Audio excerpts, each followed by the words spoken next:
আজি সংবাদমেলখনৰ মেইন কাৰণ হৈছে যে CID জিলা উপায়ুক্তৰ তদন্ত হৈছে ডক্টৰ তাৰাপ্ৰসাদ দাস, প্ৰাক্তন APSC অধ্যক্ষ তথা দুবাৰৰ বিধায়ক।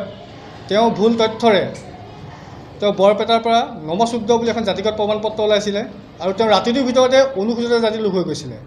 তেওঁ তাৰ পৰা নিৰ্বাচন খেলা মন মেলিছিলে। যেতিয়া আমি কথাটো গম পালোঁ, অনুসূচিত জাতি সংগ্ৰামী যুৱ পৰিষদ অসমৰ মাননীয় মুখ্যমন্ত্ৰী মহোদয়, সামাজিক ন্যায় সবলীকৰণ বিভাগ, CID, অনুসূচিত জাতি কল্যাণ সঞ্চালকালয়, national commission for schedule caste দেলজিলৈকে আমি তেওঁৰ ওপৰত অভিযোগ দাখিল কৰিলোঁ আৰু সেই অভিযোগসমূহৰ ভিত্তিত তেওঁৰ ওপৰত CID তদন্ত হৈছে। কপি আছে আমাৰ লগত, CID কপি, জিলা উপায়ুক্তৰ কাৰ্যালয়ৰ তদন্তৰ কপি, সম্পূৰ্ণ কপি আছে। যোৱা কিছুদিনৰ পূৰ্বে তেওঁ এখন সংবাদ মাধ্যমত তেওঁ প্ৰকাশ কৰিছে, তেওঁ নিৰ্বাচন খেলিব বাতৰি কাকতত। তেওঁ কৈছে যে তেওঁ অনুসূচিত জাতিৰ লোক হয়, তেওঁৰ ওপৰত কোনো তদন্ত হোৱা নাই। যিজন ব্যক্তি যে আমি নাম শুনিলেই গম পাওঁ যে তাৰাপ্ৰসাদ দাস যে APSC কেলেংকাৰীৰ মূল অভিযুক্ত, যে তেওঁ ইচ্ছাকৃতভাৱে এই বাতৰিসমূহ আপোনালোকৰ সাংবাদ মাধ্যমক ভুল তথ্যৰে প্ৰকাশ কৰিছে। আৰু আপোনালোকৰ জৰিয়তে সমূহ সাংবাদ মাধ্যমক আমি অনুৰোধ জনাম যে এই তাৰাপ্ৰসাদ দাসৰ যিসমূহ তেওঁ বৰ্তমান বক্তব্য দি আছে নিৰ্বাচন খেলিবৰ কাৰণে, যে সেইসমূহ আপোনালোকে প্ৰকাশ কৰিব ভুল তথ্য ভিত্তিত। আৰু আপোনালোকক আমি সকলোকে তথ্যসমূহ আমি প্ৰকাশ কৰি দি দিম।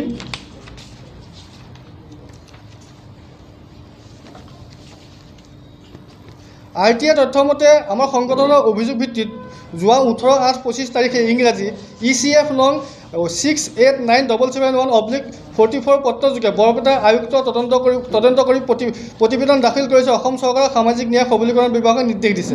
বৰপেটা জিলা আয়ুক্ত মহোদয় CMS 1862021/2459 পত্ৰযোগে শুনানিৰ বাবে তেওঁক মাতি পঠাইছিলে। আৰু যোৱা 9/9/2025 ইংৰাজী তাৰিখে তাৰাপ্ৰসাদ দাস যে অনুসূচিত জাতিৰ লোক নহয়, ভুৱা তথ্যৰে প্ৰমাণপত্ৰ গ্ৰহণ কৰিছিল। সাক্ষাতৰ সময়ত সংগঠনে আয়ুক্ত মহোদয় নথিপত্ৰ যুক্তি দিয়ে।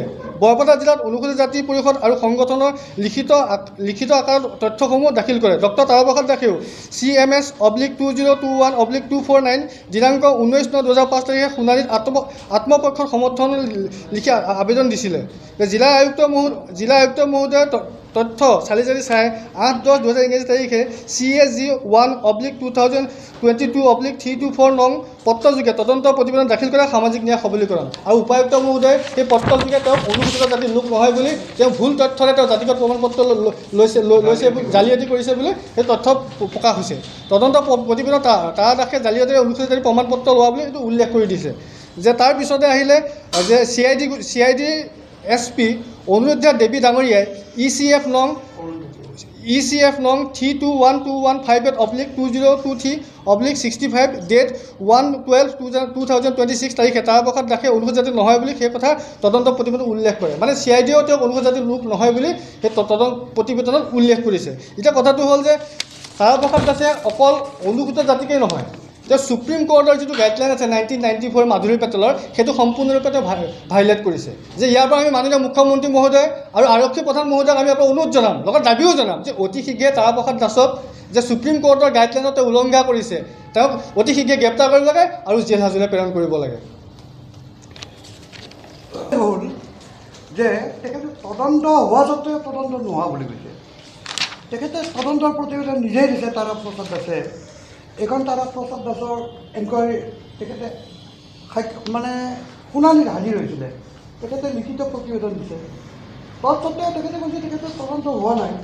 এতিয়া মহামান্য উচ্চতম ন্যায়ালয়ৰ নিৰ্দেশনাৱলীৰ ভিত্তিত গঠিত ৰাজ্যিক পুনৰীক্ষণ সমিতিয়ে CID তদন্ত দিছে, তাৰপিছত উপায়ুক্ত মহোদয়ক তদন্ত দিছে, আয়ুক্ত মহোদয়ক। তৎসত্ত্বেও তাৰাপ্ৰসাদ দাসে ইমানেই মিথ্যাচাৰৰ আশ্ৰয় লৈছে নিজকে বিধায়ক হোৱাৰ কাৰণে যে এইবিলাক তেওঁৰ একো তদন্তই হোৱা নাই। যদি তদন্তই হোৱা নাই, তেখেতে কিয় তদন্ত আয়োগৰ ওচৰত হাজিৰ হৈছিলে? আমাৰ প্ৰশ্ন। যদি তদন্তই হোৱা নাই, RTI তথ্যই উদঙাই দিলে গোটেইখিনি। এইটো RTI ৰিপৰ্টত পাইছোঁ যে উপায়ুক্তই কৈছে যে তেখেতে জালিয়াতি কৰি জাতিগত প্ৰমাণপত্ৰ লৈছে। এতিয়া আপোনালোকৰ সংবাদ মাধ্যমৰ জৰিয়তে আমি মুখ্যমন্ত্ৰী মহোদয় ডাঙৰীয়াক অনুৰোধ জনাইছোঁ, মহামান্য উচ্চতম ন্যায়ালয়ৰ যিটো নিৰ্দেশনাৱলী সেই নিৰ্দেশনাৱলীৰ ওপৰত ভিত্তি কৰি অতি শীঘ্ৰেই ডক্টৰ তাৰাপ্ৰসাদ দাসক গ্ৰেপ্তাৰ কৰিব লাগে। যিহেতুকে তেখেতে জালিয়াতি বুলি CID তদন্ততো উল্লেখ আৰু আয়ুক্ত মহোদয়ৰ তদন্ততো উল্লেখ আৰু বিভিন্ন সংগঠনে যিবিলাক তথ্য দিছে তেখেতৰ বিৰুদ্ধেহে দিছে। জাতি পৰিষদ, অসম সংগ্ৰামী অনুসূচিত জাতি যুৱ ছাত্ৰ পৰিষদ আদি কৰি বিভিন্ন সংগঠনে গাঁওবুঢ়া হওক বা স্থানীয় ৰাইজ হওক, স্থানীয় আমাৰ যি ৱাৰ্ড মেম্বাৰ আছে তেওঁলোকে কৈছে যে অনুসূচিত জাতিৰ লোক নহয়, তেওঁ সাধাৰণ শ্ৰেণীৰ লোক। আৰু আটাইতকৈ ডাঙৰ কথাটো হ'ল তেখেতৰ পূৰ্বপুৰুষ ক'ৰ আছিল সেইটো জনা নাযায় দেই। আপোনালোকে নোট কৰিব এইটো কথা। তাৰাপ্ৰসাদ দাসৰ পূৰ্বপুৰুষ ক'ৰ আছিল এইটো জনা নাযায়। এইটো আমাৰ স্থানীয় ৰাইজৰ কথা। কিন্তু তেওঁ কয় যে তেওঁ বৰপেটাৰ হয়। তেওঁৰ ক'ত জন্ম হৈছিল, কেতিয়া জন্ম হৈছিল, তেওঁৰ পূৰ্বপুৰুষ এইটোত কিন্তু তথ্য নাই। আমাৰ যেনেকৈ পূৰ্বপুৰুষ ক'ত জন্ম হৈছিল তেওঁ তথ্য নাই। গতিকে আপোনালোকক আমাৰ অসম কাকতত যিটো বাতৰি প্ৰকাশ হৈছে সেইটো বৰ দুখজনক কথা। তেনেকুৱা বাতৰি প্ৰকাশ কৰিব নালাগে। সন্মানীয় এই কাকতৰ সম্পাদক ডাঙৰীয়াও কৈছোঁ যে বাতৰি প্ৰকাশ কৰাৰ আগতে কিছুমান চালি জাৰি চাব লাগে। যিহেতুকে তাৰাপ্ৰসাদ দাস সন্দৰ্ভত ইতিমধ্যে বিভিন্ন বাতৰি প্ৰকাশ হৈ গৈছে, তৎসত্বেও কি স্বাৰ্থ আগত ৰাখি তাৰাপ্ৰসাদ দাসে তাৰ হতুৱাই কেনেদৰে নিউজ কৰিলে সেইটোহে আশ্চৰ্য কথা। সেইকাৰণে আজি আমাৰ প্ৰেছ মিটখন।